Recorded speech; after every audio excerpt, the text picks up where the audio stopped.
Okay, so about the pottery studio in China, I'll get the name of it, but it was a huge facility. It was, I think, 4 stories tall, and on the bottom it had like a kind of elaborate gift shop. And there are pictures of it you've probably seen, and we actually bought a little tea set um, with 4 cups and a teapot that's in like a little satin covered box with flowers on it. We still use that. Um, the studio had a few different parts, and the third floor, which is where we were, was not air conditioned. It opened windows and kind of, big sinks and lots of wheels um, it was open windows, and it was kind of breezy. It was okay. It'd get a little hot during the day, but not crazy.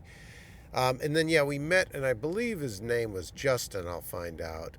But this young artist from Wisconsin, and he would help out. It was not very easy because attaching handles with the kind of Jing de Jin is famous for its kind of white clay, which is very beautiful and delicate, but it's also a little bit hard to. It dries in that heat pretty quickly, and if it dries too much, it's very hard to attach the handles. And of course, our handles, there were 3 of them, so it was all the harder to get that right. And he would help us with the tools, and it very often didn't work. We didn't make very many that were actually successful because the handles would keep breaking or falling off, and many of the cups and bowls actually broke in the kiln.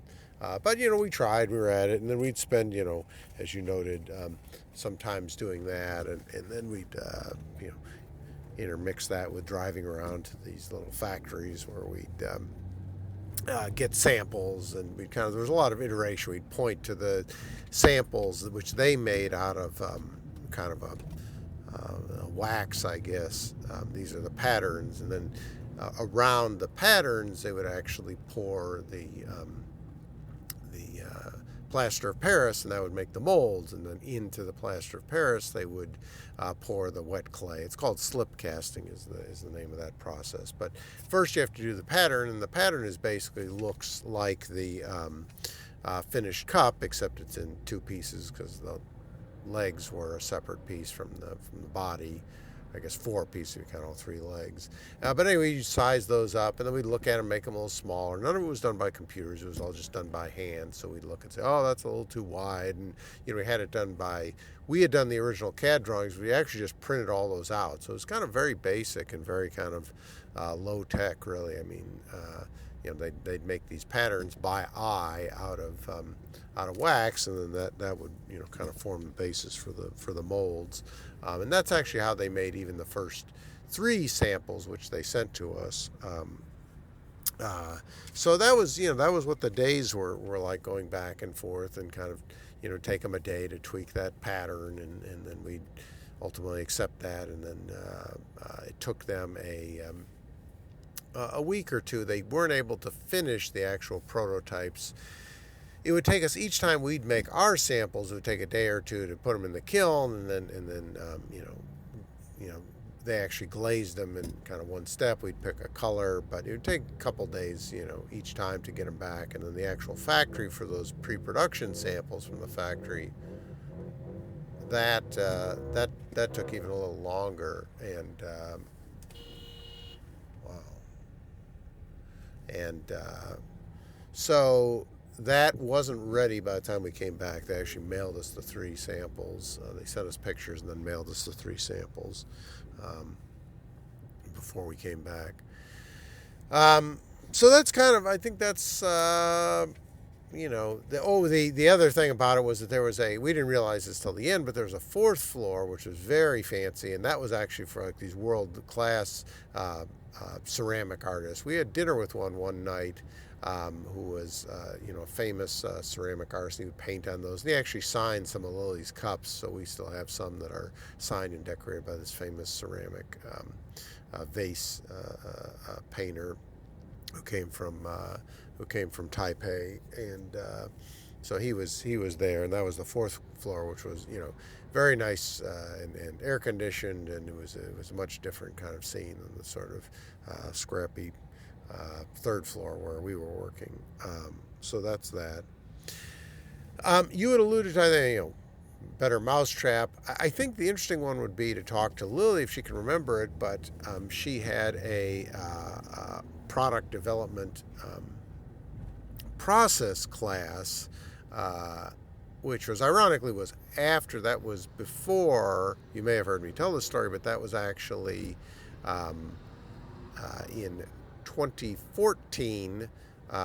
And I remember this because she got pulled out of that class for this one of the initial CNN interviews, which we thought was kind of funny, because she'd obviously already done some of this by that time. But that'd be an interesting more tie-in about how that you can ask her how they taught product development, but I'm sure they didn't teach the details of the marketing or promotion or fundraising or crowdfunding. They probably just taught here's how you make prototypes and here's how you test them or something. And if you interview Lily, again, ask her about that. But it'll be good to get something on the I think that'd be a better one than the mousetrap or kind of whatever example we use, because it's kind of cute, because actually from her experience and what she'd learned that wasn't included or was, or how that dovetails. And there's also kind of a funny irony that she's already sold $20,000 worth of product, and here she is in this class, and not saying a peep.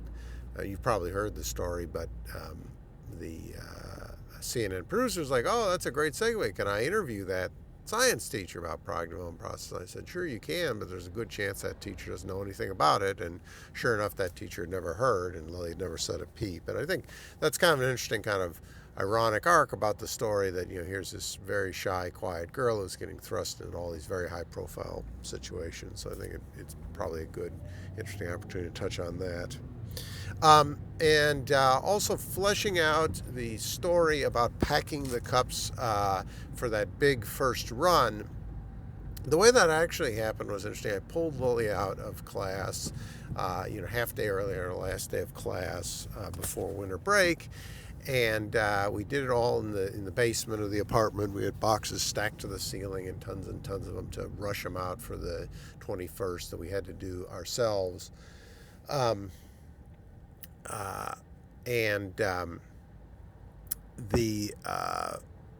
are kind of a few interesting stories in there, but the most pertinent one to this, I think, is that we would talk, and probably about there were, let's say there were, I'd have to take a look, you may know this, but 400 different customers. They ordered a total of 1,000 cups or so. And I'm pulling that out of my ear, but the numbers are on the Kickstarter and the Indiegogo. But probably 1 out of 4 of them we knew. And so we'd go through each of these address labels, which I'd printed out a big stack of them, and then we'd pack up the boxes into the configuration they needed, singles, doubles, 4-packs or whatever. And then we'd put on the label. And Lily got really kind of interested in that. And so, again, 1 out of 4, so he'd say, "Oh, this is so-and-so, and I know them from here or there. They heard out about this," or he mentioned that he has a sick uncle, and so on and so forth. We tell the stories, and then if we didn't know the actual person, then I'd tell her, "Well, this is a town in in the Panhandle in Florida, and or this is if it was an international, or Ireland," and we'd talk about kind of that and anything we knew about that town, or it usually wasn't the person, unless of course we did know him personally. And so Lily got very emotionally invested. I remember very distinctly, near the end of the process, and it was fairly long, but she really got engaged. And there was one box that had this kind of a cardboard chad, if you will, like you'd punch out the holes where that would kind of secure the legs of the cup. And in one of them, we didn't get the hole that had been punched out, and it was rattling around. So there was a piece of cardboard rattling around, and we'd packed it up, but Lily was very adamant that we had to unpack it and take that apart and find that shed and take it out, that we couldn't ship to a customer, this thing with this loose piece of cardboard in it. And that really, you can ask Lily about it, but it really struck me that this had become, very personal to her, and it was definitely not just shipping some parts to anonymous people around the world. It was just a very personal thing, and I found that kind of very moving. Whether she even remembers it or not, you can find out, but I found it very significant.